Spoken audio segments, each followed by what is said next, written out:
Hi, this is Brian. Welcome back to another Optimize Plus One. In our last Plus One, we talked about the PM ritual Pythagoras came up with 2,500 years ago that the Stoics like to follow. Allow not sleep to close your wearied eyes until you have reckoned up each daytime deed. Where did I go wrong? What did I do? And what duties left undone?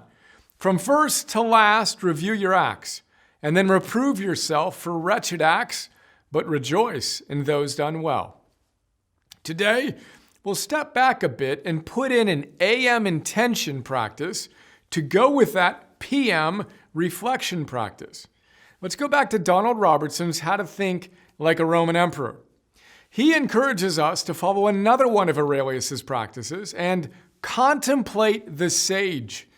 Specifically, he tells us that Marcus made it a practice to think about the virtues he admired in others, that he aspired to put into practice in his own life. He also tells us, I quote, "In addition to the virtues of real people, the Stoics were also known for contemplating the hypothetical character of an ideal sage or wise person."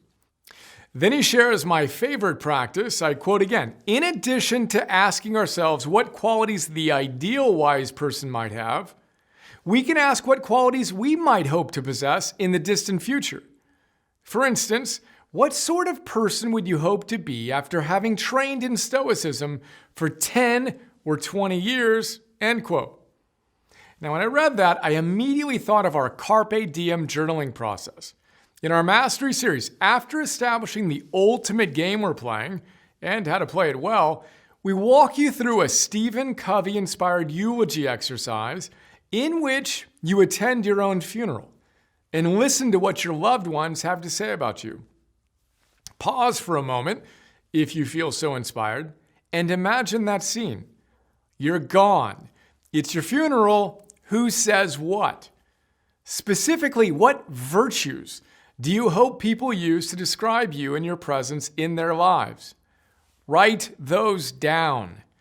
We then proceed to help you get more clarity on who you are at your optimist best so that you can more consistently express those virtues today.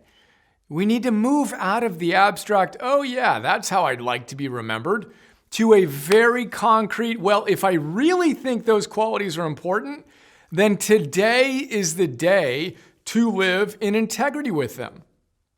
Right? Which leads us right into the next piece of wisdom Donald shares, which also happens to map over nearly perfectly with what we encourage our optimizers to do.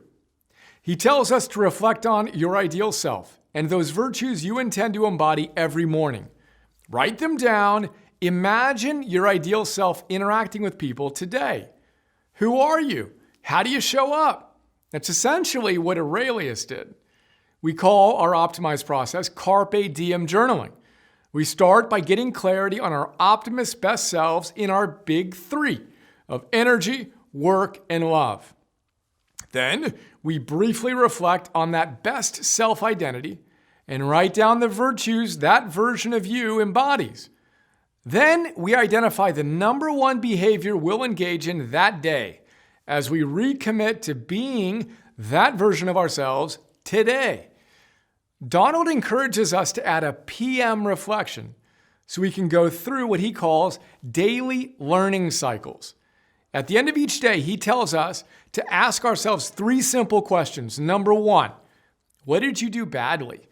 Number 2, what did you do well? And number 3, what could you do differently? Now, those 3 questions happen to be exactly the questions Lanny Basham tells us to reflect on after a performance. Only he switches number 1 and number 2, starting with the positive. Shall we start that reflection process today? How about right now? If you feel so inspired, reflect on those 3 questions for your day so far today. Number 1, what did you do well? Number 2, what did you do badly? And number 3, what could you do differently? Fantastic. Imagine your life in 10 to 20 years if the only thing you changed was adding that simple reflection practice into your life.